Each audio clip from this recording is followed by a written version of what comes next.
China has put new names on places in Arunachal Pradesh, again. This isn't just about maps, this is about land. Land that India controls, land that China claims. This small Himalayan region is at the heart of a decades-old border conflict.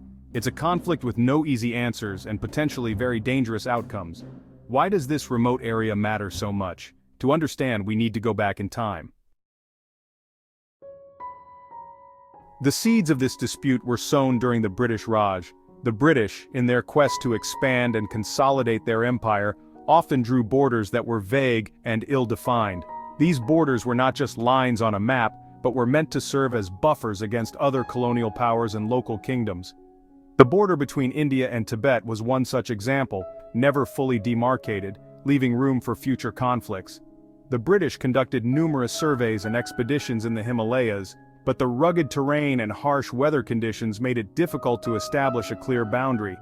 The maps they produced were often inconsistent, and the local populations were rarely consulted.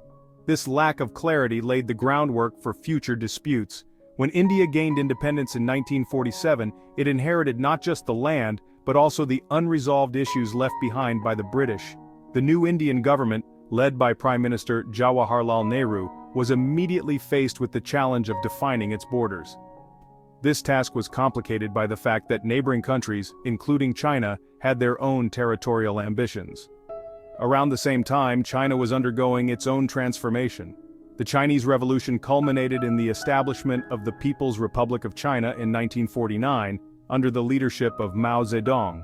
One of Mao's key objectives was to consolidate China's territorial claims, including its hold over Tibet. This brought China into direct conflict with India, as both nations had overlapping claims in the region. In 1962, these tensions erupted into open conflict. The India-China War was brief but intense, with both sides suffering significant casualties. The conflict centered on the region of Arunachal Pradesh, which China refers to as South Tibet. The war ended with a Chinese withdrawal, but the underlying issues remained unresolved. Arunachal Pradesh, with its strategic location and rich natural resources, remains a focal point of the dispute. The rugged mountain terrain makes it difficult to patrol and secure, adding to the complexity of the situation. Both India and China have built infrastructure in the region, further entrenching their positions. Despite numerous diplomatic efforts and agreements, the border remains disputed. Indian soldiers regularly patrol the area, and there are frequent reports of incursions and skirmishes. The line of actual control, which serves as the de facto border, is not clearly defined, leading to misunderstandings and confrontations. This historical baggage hangs heavy over every new incident. Each skirmish, each diplomatic meeting, is influenced by the legacy of undefined borders and the mistrust that has built up over decades. The path to a lasting resolution remains uncertain, as both nations continue to navigate the complex web of history, geography, and politics. China's renaming of places in Arunachal Pradesh is not new. This practice has been a recurring theme in the geopolitical landscape of the region, reflecting the ongoing tensions between the two neighboring giants. It has done this before, in 2017 and 2021. Each instance of renaming has been met with significant media coverage and diplomatic exchanges, highlighting the sensitivity of the issue.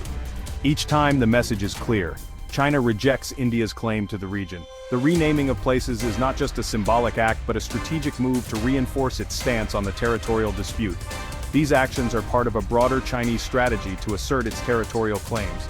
By renaming places, China aims to solidify its presence and influence in the region, sending a strong signal to both domestic and international audiences.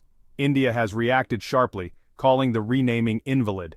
The Indian government has consistently maintained that such actions by China are unacceptable and do not alter the reality on the ground. Indian officials have accused China of attempting to unilaterally change the status quo. They argue that these actions are provocative and undermine the efforts to maintain peace and stability in the border areas.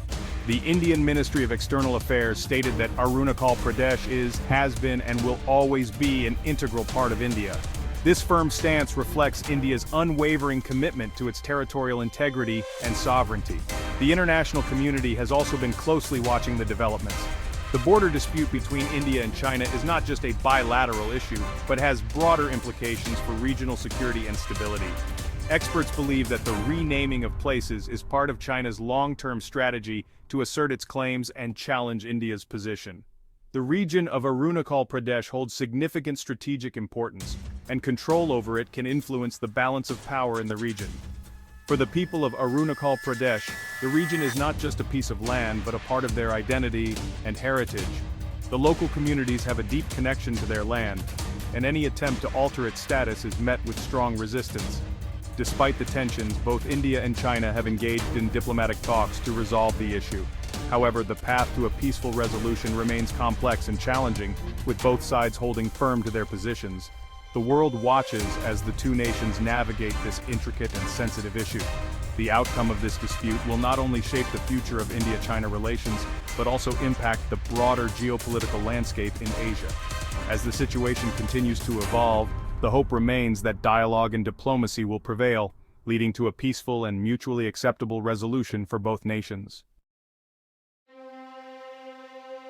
This latest incident has not gone unnoticed. The world is keenly observing the developments, with news outlets across the globe providing extensive coverage.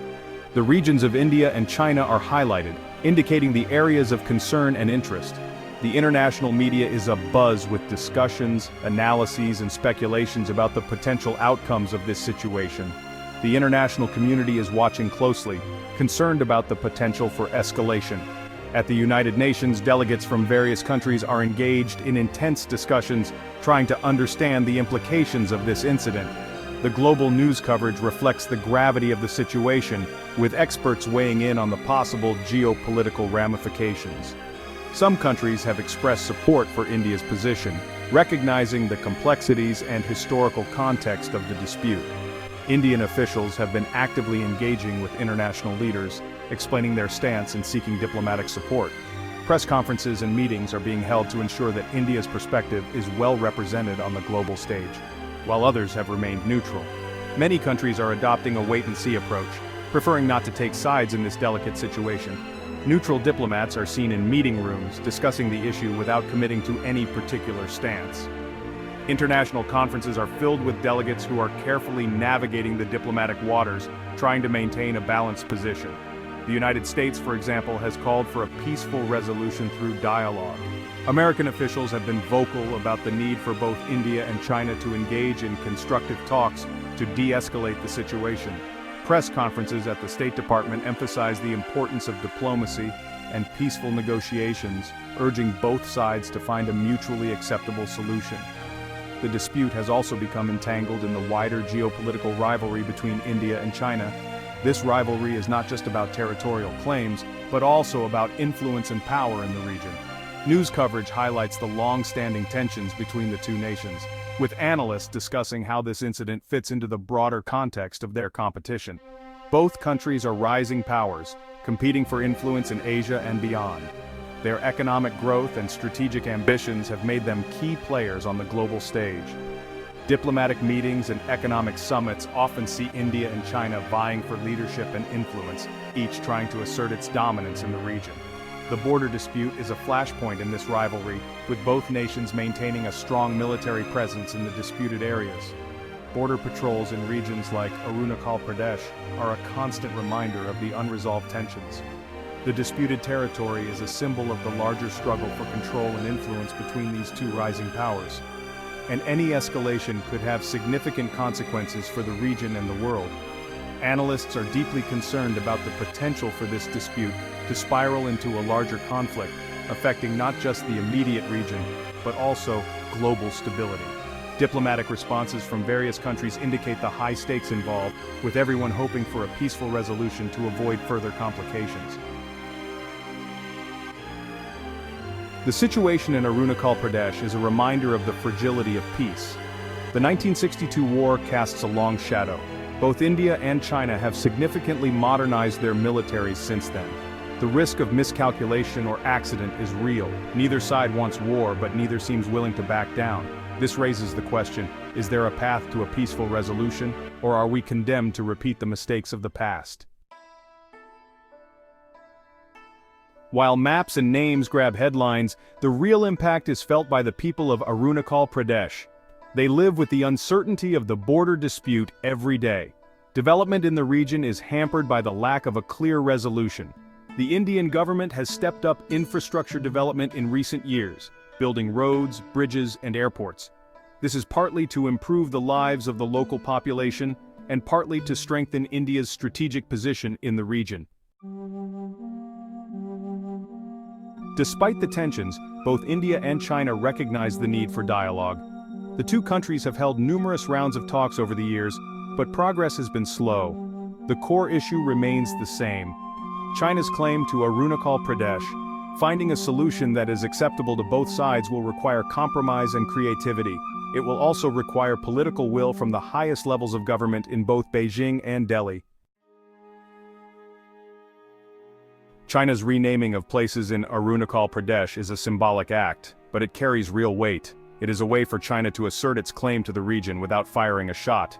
It is also a test of India's resolve. India cannot afford to ignore China's actions, but it must also avoid being drawn into a tit-for-tat escalation. The challenge for India is to find a way to respond firmly while keeping the door open for dialogue. The situation in Arunachal Pradesh is a microcosm of the larger challenges facing Asia in the 21st century. The rise of China and India has brought about unprecedented opportunities, but also new risks. How these two giants manage their differences will determine the future of the region and the world. The world is watching, hoping for wisdom and restraint. The stakes are simply too high for anything less.